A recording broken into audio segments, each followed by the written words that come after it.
I'm Robert Searfoss. I live in Atlanta, and I'm very happy to be here and tell about my Cessna 150M. My dad flew model airplanes, and on Sundays he had me go out and hold the back of the plane while he started the engine and ran out to the control wires. And so I've had years and years of aviation related experience. I flew a lot of model airplanes myself in junior high school, and then when I went into the Navy out of high school, I went into the aviation side of the Navy and had a flying experience. I wasn't a pilot or an air crew, but as a photographer I did fly off a carrier and land on a carrier one time.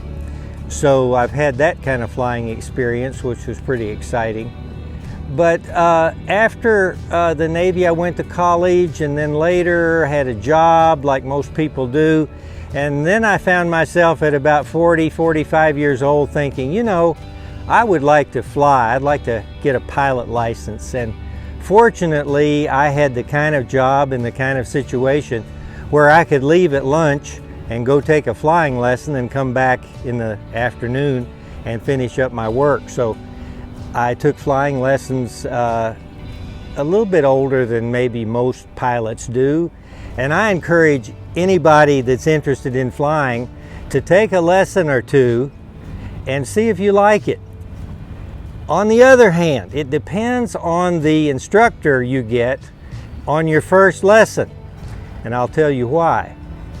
When I was in the Navy, I was in Hawaii for a while, and at that time, this was 1965 or 1966. I think it was probably 1966.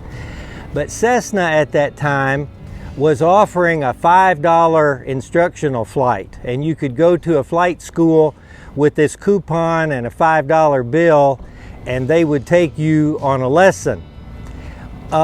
At that time, of course, 1964, 5, and 6 was the heyday of civil aviation. Cessna was making thousands of planes a year, and 150 Cessnas were everywhere. So I took the coupon and went out to a flight school. I don't remember which one or, whatever, but I got in the plane in the pilot seat, and the instructor was on the right seat, and took off. And he, after the plane got going in the air, he said, "Okay, you fly it." He didn't tell me anything about it, and the plane was all over the sky. It was making noise, the engine was noisy, the thing was going up and down, and I had no idea. Even though I'd had a lot of model airplane experience, I still had absolutely no idea how to make that, at that time, Cessna 150 fly. And so my thought was that if this is what flying is about, I really don't like it. I don't like what was happening. So I just want to say this, that usually today in the current times, if you go on a test flight or a test lesson with an instructor, they're going to fly nice and easy. They're going to show you some controls. They're going to talk with you about the plane and help you have a far better experience than I did. So the story goes on. Years later, I was at my office thinking, if I'm ever going to be a pilot or have a pilot license, I better get on with it, even though I'd had that bad experience in Hawaii years earlier. So I started taking lessons, and years later, my first lesson was in 1988. So here it is, the year 2020, and some years later, here I am, and I've recently bought this nice little Cessna 150M model. I think most anyone that has an interest in flying can learn to fly, and fly very well, and fly safely, and have a lot of fun with flying. There may be some people that don't like it, or they take a few lessons and they say, this is not for me. Over my many years of flying, I've taken, I don't know how many people, but I've taken a lot of friends and family members flying, and on their first flight in a small plane. And I've always been very, very careful to fly slowly, not slowly, but smoothly, and so that the people have a nice experience. During the time I was taking lessons, I said, I really like this. So I bought a plane, which was a earlier model 150, and I took my lessons in my own airplane, and I flew that plane a lot, and I just absolutely had a great time and liked the plane, and I had the plane for about 25 years. And so then I was unemployed for a while, and I was concerned about the expense of flying, and so I sold my plane, and then I found another excellent job and bought that same plane back, and then had it for a number of years. Then I quit flying. I thought, well, you know, I've flown enough. It was winter and the weather was not so good, and I thought, you know, I'm just kind of tired of flying. I'm not going to do that. So that was several years ago. And then I started thinking, you know, I really like flying. I'm going to get myself another plane. Here I am. I've had this plane since November of last year, and I've got about 60, 70 hours of flying on it already, and it's just great. This Cessna is the last of the 150s. After this model, Cessna changed over to the 152, and also this late model 150 has a couple of three features of the 152. One of them I noticed is the cowling, and you might see that in a few minutes. The front cowling, the scoop on the front is more squared off like the 152. And this model Cessna, to the improved flying ability of the plane, they added, I read, 6 inches to the vertical tail. And so it gives a better handling of the plane. The early 150s had a great big tail on the back. The vertical stabilizer was called the barn door, and it was a great big square tail on the back. Then Cessna, to make the plane look more sporty, put a slant tail, and you'll see that on this plane maybe later. But the slant tail actually gave less control than the barn door, the square tail. But then this plane, they added 6 inches to it, and it made it control better again. I like the Cessna 150. It's easy to fly. It's one of the easiest flying airplanes there is. So it makes it good for me. It's also, it was designed originally, I believe, as a trainer. The 150 was set up to be easy to fly. It was designed that way so that I can fly this plane and not fly it perfectly, and still it flies just fine. So that's one of the reasons that I like the 150, and that's the kind of flying I do, is to just go up in the air. I just like being in the plane, flying around.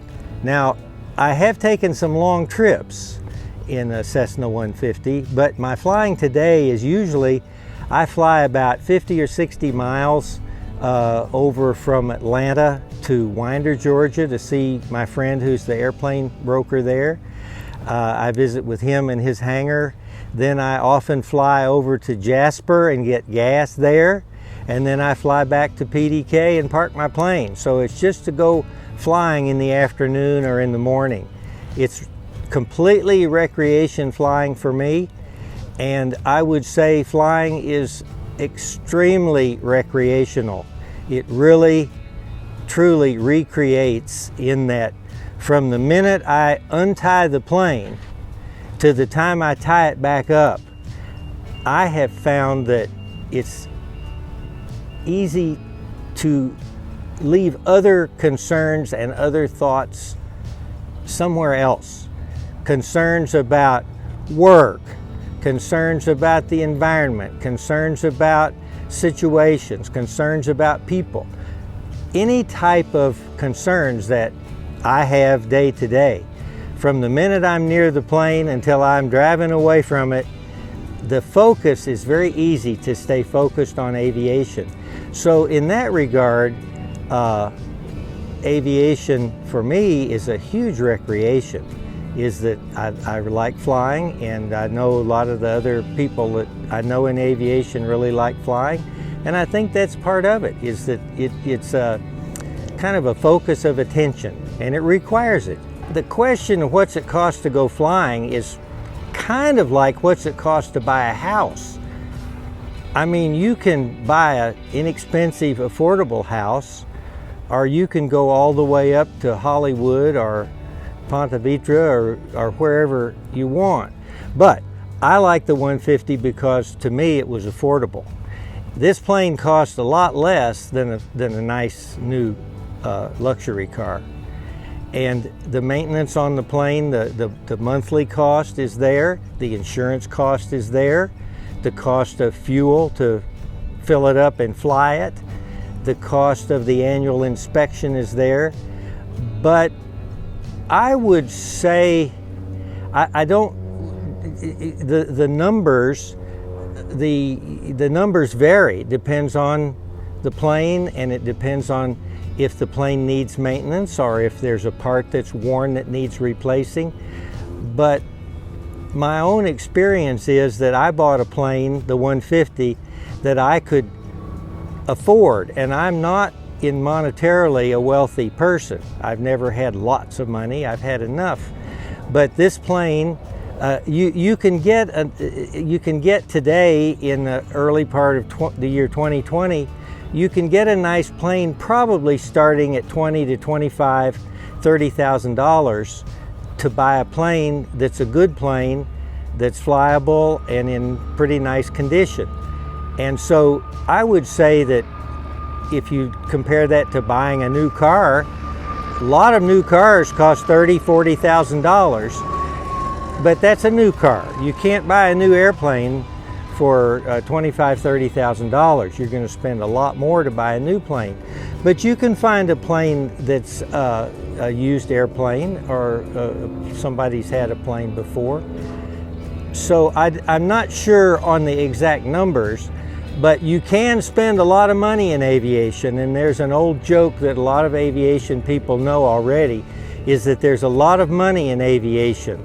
I put all mine there. I wanted to own my own plane. I like it. One of the facets of it is I'm glad to have a plane. I'm really happy to think, hey, I own an airplane, and I like that. It's a sense of, maybe I don't know whether it's a good thing or bad thing, but I feel a slight sense of pride to have a plane, and I'm very happy with it. Aviation is one of the activities. They don't give the license away. You need to earn the license, you need to study, you need to learn to fly properly and safely, and you need to pass the tests for flying. My comment is, most everybody can do that. It's not impossible. It's not extremely easy, but it's easy enough that if you set your mind to it and study it and take your lessons with the proper instructor, you can learn to fly. I mean, I always end up saying that to people, look me, hey, I got my license. A few flying lessons are going to cost you a few $100s. And to anybody that's interested in flying or curious, my comment is take several lessons. Go out, find yourself a flying school. If you're in a city and you've got several flying schools, go to 2 or 3 of them. Walk in the door, see how you're greeted. See what the place looks like. Hang out a few minutes. Go in and say, hey, I'm interested in getting a pilot license or taking a few lessons. You could have an investment of, I don't know, $400 or $500, and in the span of a lifetime, that's not very much money to solve your curiosity. You know, take 2 or 3 lessons and see if you like it. Another thing is, one thing I've told a number of people is, after your first lesson, you are formally a student pilot. Get a logbook, have your instructor write it in there that you had a lesson, and you become a student pilot at that point, and that can last you a lifetime. So if you take 2 lessons and decide, you know, I really don't want to do this after all, I want to get myself a boat or get myself a fancy car or go hiking or get a nice bicycle, do something else, at least you can always know that you took your lessons and you tried it out, so that curiosity is solved and settled.